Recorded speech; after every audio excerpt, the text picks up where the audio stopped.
Check out our 30-year-old deck, which we renovated this summer. I'm so happy with the result.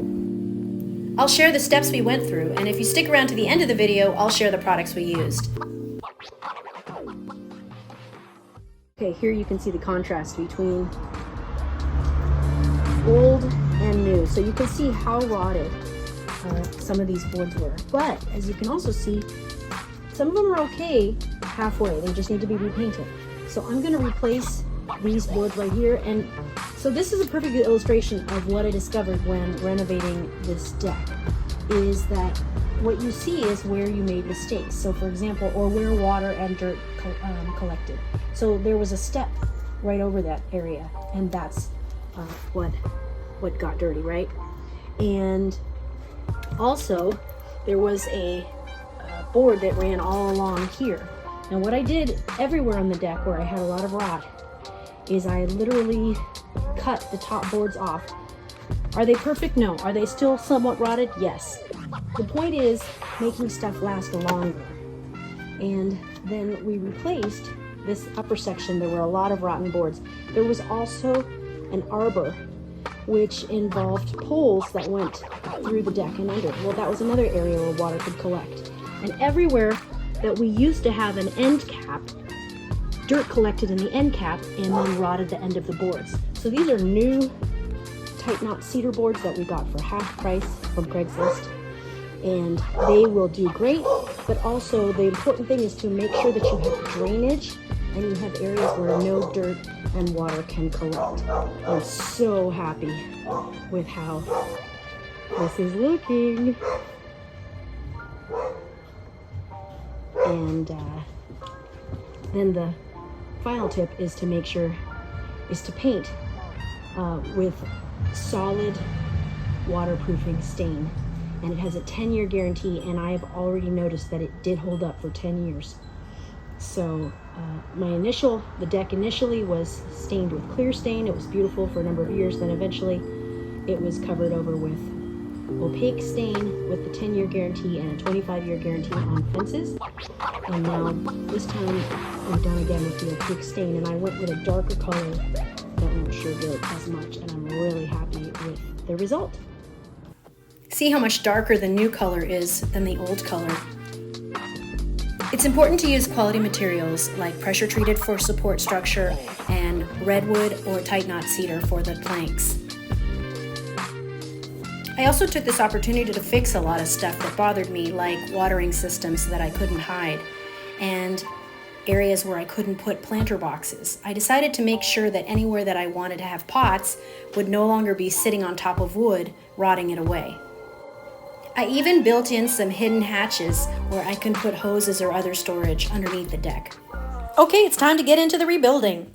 Building this whole thing up.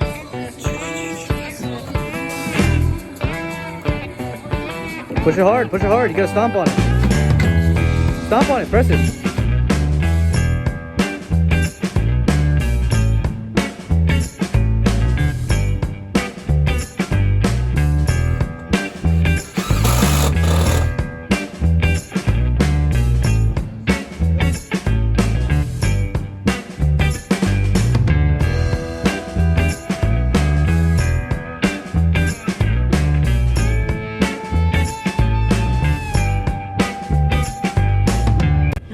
Inside of that wood.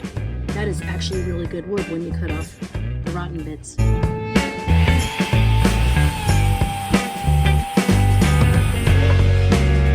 I'm cutting from our boards that we removed, the remaining ones that aren't rotten. I'm using these to replace some of these last little small rotten pieces.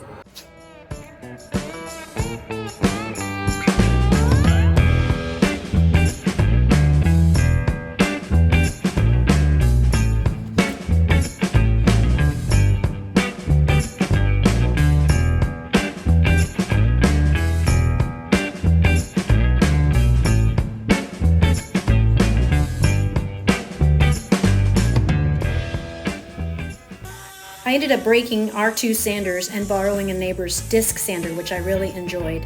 Here you can see the fresh wood and the sanded wood.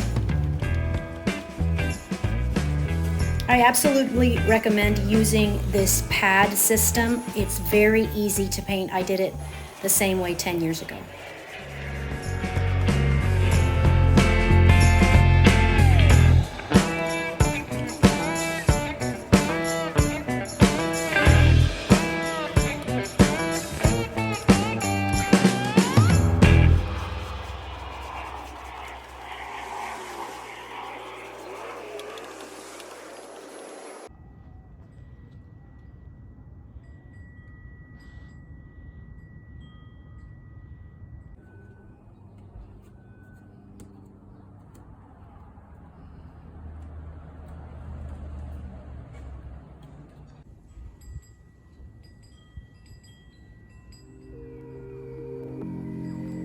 I found a disc sander was much easier to use. These deck screws were excellent as well, but very expensive.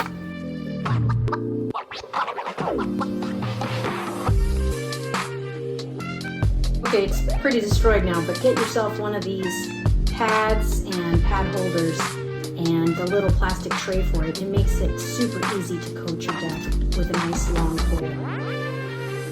So there you have it. I love making things last forever. Now watch my video on making your car last forever.